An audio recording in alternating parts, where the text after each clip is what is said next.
We are in section 8.3 on the last page, page 12. The example says Michael enrolls in a course that is designed to increase reading speeds. Prior to enrolling in the class, Michael read 198 words per minute. The following data represents the words per minute read for 10 different passages after the course.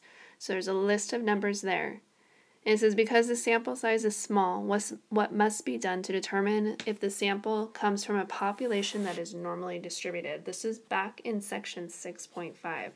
So the first thing that you would need to do is check to make sure you have no outliers. Second thing that you need to do is make a histogram. And that needs to be roughly bell-shaped. And then the third thing you would have to do is look at the normal quantile plot.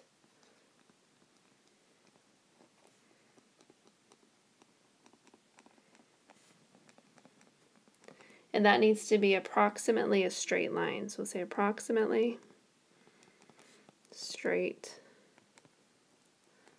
line. And again, this is nothing that I'd ask you guys to do. It's more or less stating or checking if they had the stuff already done for you. So they'd have a histogram, they'd have a normal quantile plot, they'd have the 5-number summaries. You'd be able to figure out if anything was an outlier. So we have a list of numbers here. The problem that it's asking us is, was the class effective?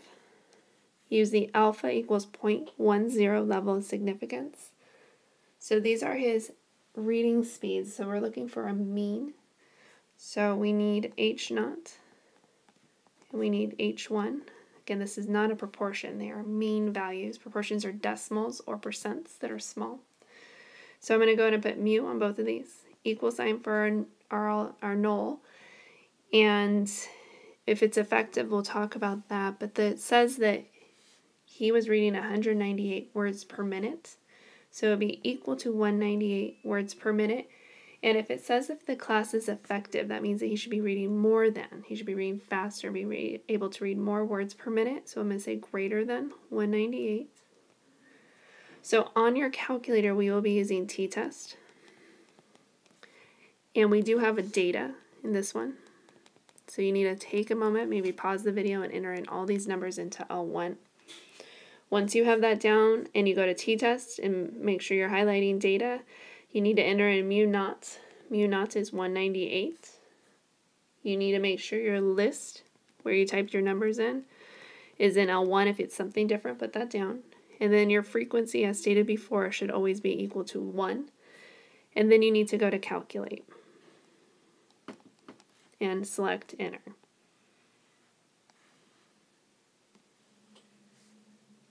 So once we do that, you should get a p-value equal to 0.0033. And this is less than alpha, which was 0.10. This means that we are going to reject our null hypothesis.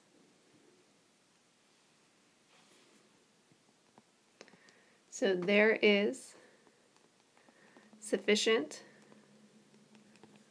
evidence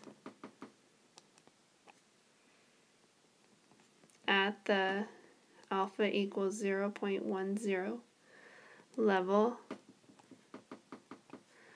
of significance to conclude that the class is effective and the mean